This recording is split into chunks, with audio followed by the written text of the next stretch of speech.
بسم اللہ الرحمن الرحیم۔ السلام علیکم ناظرین، امید ہے آپ خیریت سے ہوں گے۔ جیسا کہ آپ کو پتہ ہے کہ آج کل عدالت کی طرف سے فیصلے سارے جرنیلوں کے بارے میں ہی آ رہے ہیں، تو ایک انتہائی اہم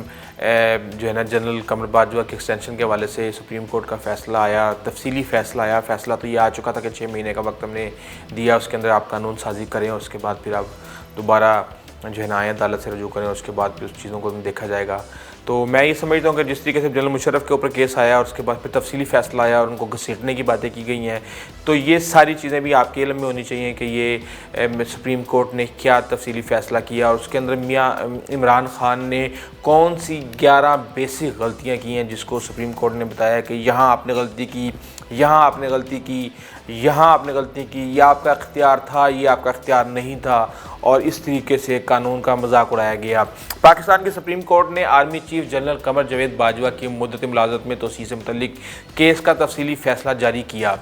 کہ اگر حکومت 6 ماہ کے عرصے میں موجودہ آرمی چیف کی مدت ملازمت میں توسیع سے متعلق قانون سازی نہ کر سکی تو جنرل باجوہ کو ریٹائر ہونا پڑے گا، انہیں گھر جانا پڑے گا۔ اس سے قبل 28 نومبر کو سپریم کورٹ نے مختصر فیصلہ سناتے ہوئے جنرل قمر جاوید باجوہ کو 6 ماہ کی مشروط توسیع دینے کا اعلان کیا تھا۔ جسٹس منصور علی شاہ کا تحریر کردہ تفصیلی فیصلے کے مطابق اٹارنی جنرل نے اس حوالے سے یقین دہانی کروائی کہ پارلیمان اس معاملے پر 6 ماہ کے اندر قانون سازی کرے گی، مگر وفاقی حکومت اگر ایک جرنیل اور نتیجتاً آرمی چیف کی مدت ملازمت کے دورانیے اور اس کی شرائط کے قانون کے ذریعے ضابطے میں نہ لا سکی تو اس کے نتیجے میں آرمی چیف کے آئینی عہدے کو مکمل طور پر بے ضابطہ اور ہمیشہ جاری رہنے کے لیے چھوڑا نہیں جا سکتا، کیونکہ یہ ناقابل تصور اور آئینی مضحکہ خیزی ہوگی۔ اس مدت کے گزرنے کے بعد صدر مملکت وزیر اعظم کی سفارشات کی روشنی میں کسی بھی حاضر سروس جرنیل کو نیا آرمی چیف تعینات کریں گے۔ فوج میں یہ روایت رہی ہے کہ کوئی بھی جنرل 3 سال کی مدت مکمل کرنے کے بعد ریٹائر ہو جاتا ہے، لیکن کسی ادارے کی روایت کو قانون کا متبادل قرار نہیں دیا جا سکتا۔ جنرل کی مدت ملازمت اور ریٹائرمنٹ قانون میں متعین نہیں ہے، اس لیے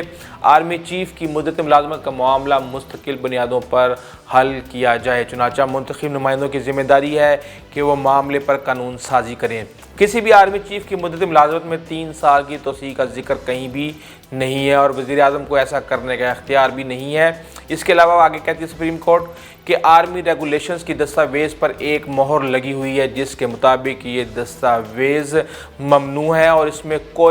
موجودہ کوئی معلومات بالواسطہ یا بلا واسطہ ذرائع ابلاغ یا کسی دیگر غیر مجاز شخص کو نہیں دی جا سکتی۔ پارلیمنٹ کے ایکٹ اور ذیلی قوانین عوامی دستاویزات ہیں اور انہیں ہر شہری کو فوراً دستیاب ہونا چاہیے۔ یہ ایک سجیشن دی ہے سپریم کورٹ نے۔ اگر آرمی ریگولیشنز تک عوام کی رسائی ہوتی اور اگر ان معاملات پر پہلے بحث ہو چکی ہوتی تو 1947 سے لے کر اب تک پہلی بار منظر عام پر آنے والے کئی سقم کافی پہلے دور کیے جا سکتے تھے، اس لیے ہر قانونی دستاویزات تک عوام کو ضرور رسائی دینی ہوگی۔ عدالت عظمیٰ آرمی چیف کی مدت ملازمت میں توسیع کے معاملے کو بے ضابطہ نہیں چھوڑے گی، لیکن سپریم کورٹ کے سامنے مقدمہ ہی یہی تھا کہ کیا آرمی چیف کی مدت ملازمت میں توسیع کی جا سکتی ہے یا نہیں۔ سابق چیف جسٹس آصف سعید کھوسہ نے اس فیصلے کے ساتھ ایک اضافی نوٹ بھی لکھا جس میں کہا گیا کہ آرمی چیف کے عہدے میں توسیع دوبارہ تقرری کا کسی قانون میں ذکر نہ ہونا حیرت انگیز تھا۔ انہوں نے کہا کہ ملکی آئین کے تحت صدر کے مسلح افواج سے متعلق اختیارات قانون سے مشروط ہیں۔ آرمی چیف کا عہدہ کسی بھی عہدے سے زیادہ طاقتور ہے اور یہ اہم حیثیت اور لامحدود اختیارات کا حامل ہوتا ہے، اس لیے غیر متعین صوابدید خطرناک ہوتی ہے۔ پارلیمنٹ میں قانون سازی سے اس بارے میں تاریخی غلطیاں درست کرنے میں مدد ملے گی۔ چیف جسٹس نے اپنے اضافی نوٹ میں برطانیہ کے سابق چیف جسٹس سر ایڈورڈ کوک کے ایک فیصلے کا بھی حوالہ دیا ہے جس میں کہا گیا ہے کہ آپ جتنے بھی اوپر چلے جائیں قانون ہمیشہ آپ کے اوپر ہوتا ہے، اس میں کوئی شک نہیں ہے۔ قانونی ماہرین کے مطابق سپریم کورٹ نے اپنے تفصیلی فیصلے میں یہ کہیں نہیں کہا کہ حکومت آرمی چیف کی مدت ملازمت میں توسیع کا معاملہ آئین کے آرٹیکل 243 کے تحت حل کرے یا اس میں ترمیم کرے۔ سپریم کورٹ نے اپنے فیصلے میں کہا ہے کہ حکومت اس معاملے کو ایکٹ آف پارلیمنٹ سے حل کرے، یعنی کہ یہ اس طرح نہ کرے کہ بنا آرڈیننس جاری کر دیا یا کوئی اور ایسی فنکاری مار دی، اس کو لے کے جائیں پارلیمنٹ میں اور پارلیمنٹ میں لے جا کے اس معاملے کو حل کریں۔ اس سے شاید نون لیگ کی اہمیت میں بھی اضافہ ہو جائے گا، پیپلز پارٹی کی بھی اہمیت میں اضافہ ہو جائے گا اور ایک دوسرے کے ترلے مارنے پڑیں گے۔ سپریم کورٹ نے اپنے فیصلے میں کہا ہے کہ حکومت آئین کے آرٹیکل کے دائرہ اختیار کی وضاحت کرے۔ اس حوالے سے حکومت اگر چاہے تو قانون سازی بھی کر سکتی ہے جس میں 2/3 اکثریت درکار ہوگی، لیکن یہ لازمی نہیں۔ سپریم کورٹ کے تفصیلی فیصلے میں آرمی چیف جنرل باجوہ کی مدت ملازمت میں توسیع کے پورے مرحلے میں کئی خامیوں کی نشاندہی کی گئی جو مندرجہ ذیل ہے۔ عمران خان وزیر اعظم کی جانب سے 19 اگست 2019 کو جاری کیے گئے حکم نامے میں جنرل باجوہ کو ان کے موجودہ دور ملازمت کے خاتمے پر 3 سال کی توسیع دینا، جبکہ آئین کے تحت ایسا کوئی اختیار وزیر اعظم کو حاصل نہیں ہے۔ وزیر اعظم کے حکم نامے میں جس 3 سالہ مدت کا ذکر کیا گیا ہے اس کی کوئی قانونی بنیاد نہیں ہے۔ اس کے بعد انہوں نے کہا کہ 19 اگست 2019 کو جاری کیے گئے نوٹیفیکیشن کے ذریعے آرمی چیف کی مدت ملازمت میں مزید 3 سال کی توسیع کی کوئی قانونی بنیاد نہیں، کیونکہ آئین یا قانون میں ملازمت میں توسیع کی کوئی شق موجود نہیں ہے۔ پھر آگے آتے ہیں، وہ کہتے ہیں 19 اگست 2019 کو وزارت دفاع کی جاری کی گئی سمری میں کہا گیا ہے کہ جنرل قمر جاوید باجوہ 29 نومبر 2019 کو مدت ملازمت پوری ہونے پر ریٹائر ہونے والے ہیں، مگر ریٹائرمنٹ کی مدت سے متعلقہ قانون کا حوالہ نہیں دیا گیا۔ مذکورہ سمری میں کہا گیا کہ جنرل افسر کو آرمی ریگولیشن کی شق 255 کے تحت ایک اور دورانی کی توسیع دی جائے، باوجود اس حقیقت کے کہ Pakistan army act 1952، Pakistan army act rules 1954 یا آرمی ریگولیشنز رولز میں جنرل کے عہدے کے لیے مدت متعین نہیں ہے اور نہ ہی ایک اور مدت کی توسیع کی کوئی شق اس کے اندر موجود ہے۔ صدر نے آئین کی شق 243(b)(4) کے تحت جنرل باجوہ کو 19 اگست 2019 کو 3 سال کے لیے توسیع دی، جبکہ صدر کے پاس آئین یا قانون کے تحت توسیع دینے کا اختیار نہیں ہے۔ اگلے ہی دن یعنی 20 اگست 2019 کو حکومت اپنے سابقہ موقف سے پیچھے ہٹی اور صدر کی منظوری سے جنرل باجوہ کی ملازمت میں توسیع کا جاری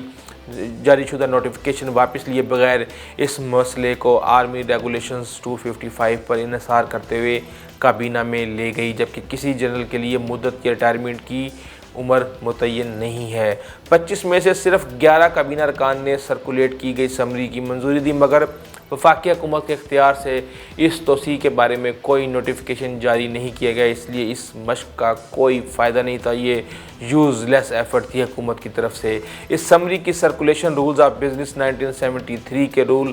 19 سے ہم آہنگ نہیں تھی، جس میں کہا گیا ہے کہ سیکرٹری کابینہ کو یہ واضح کرنا ہوگا کہ ارکان نے کتنے عرصے میں انہیں اپنی رائے سے آگاہ کرنا ہے۔ ایسا کوئی عرصہ متعین نہیں کیا گیا تھا۔ وزارت دفاع نے 26 نومبر 2019 کو نوٹیفیکیشن جاری کیا جس میں لکھا گیا کہ جنرل باجوہ کی بطور جنرل ریٹائرمنٹ کو روک دیا گیا ہے اور انہیں 3 سال کے لیے توسیع دی گئی ہے۔ آرمی ریگولیشن رولز کی شق 255 میں ہونے والی حالیہ ترمیم کے ضمن میں کیا گیا یہ کام تب فائدہ مند ہوتا جب کسی جنرل کی مدت ملازمت یا ریٹائرمنٹ کی عمر قانون میں متعین ہوتی۔ بالآخر 28 نومبر 2019 کو وزیر اعظم کے سامنے جنرل باجوہ کی 28 نومبر 2019 سے آئین کی شق 243(4)(b) کے تحت بطور آرمی چیف تعیناتی کی سمری پیش کی گئی، جس کی منظوری صدر نے دی، جس کے بعد 28 نومبر 2019 کو نوٹیفیکیشن جاری ہوا۔ اس میں کہا گیا کہ 26 نومبر 2019 کو جاری ہونے والا نوٹیفیکیشن واپس لے لیا گیا ہے۔ اس سے ظاہر ہوتا ہے کہ اب کوئی نوٹیفیکیشن موجود نہیں جو جنرل باجوہ کی مدت ملازمت میں توسیع کرتا ہو یا ان کی ریٹائرمنٹ روکتا ہو۔ 28 نومبر 2019 کو جنرل باجوہ کی دوبارہ تعیناتی کا ایک مرتبہ پھر اس مفروضے پر مبنی ہے کہ ان کی مدت ملازمت تمام ہو چکی ہے۔ یہ سارا سپریم کورٹ نے یہ ڈیسیجن دیا ہے۔ جسٹس آصف سعید کھوسہ کے سربراہی میں 3 رکنی بینچ تھا اور جناب اس طریقے سے یہ سارا معاملہ ہوا ہے، اور میرے خیال سے آصف سعید کھوسہ صاحب پہ یہ الزام لگ رہا تھا کہ بھی شاید انہوں نے کسی کے کہنے پہ میاں نواز شریف کو سسلین مافیا کہا تھا، شاید وہ سکور برابر کرنے کی کوشش کر رہے ہیں، ورنہ میں نے آپ کو اپنی ایک گزشتہ ویڈیو میں بتایا تھا کہ 5 آرمی چیف اس ہی موجودہ قانون کے مطابق جو ہے یا نہیں ہے ایکسٹینشن لے چکے ہیں۔ ٹھیک ہے، اچھی بات ہے کہ قانون ہونا چاہیے، لیکن اتنے انتہائی نازک دور میں سے گزر رہا ہے، اس کو مسئلہ نہیں بنانا چاہیے تھا، اس کو ایشو نہیں بنانا چاہیے تھا، اور چپکے سے ان معاملات کو اگر حل کر لیا جاتا تو زیادہ بہتر تھا۔ بہرحال اہل اقتدار بہتر جانتے ہیں کہ کیا ٹھیک ہے کیا غلط ہے، ہم تو اپنی رائے دے سکتے ہیں۔ اگر آپ کو ہماری ویڈیو اچھی لگی تو پلیز آپ ہماری چینل کو سبسکرائب کریں، لائک کیجیے گا، کمنٹس کرنا بالکل مت بھولیے گا، اور ویڈیو پسند آئے تو شیئر ضرور کیجیے گا۔ اپنے دوستوں، ہمسایوں اور رشتہ داروں کا خاص خیال رکھیے گا۔ آئندہ تک کے لیے اجازت دیجیے، اللہ حافظ۔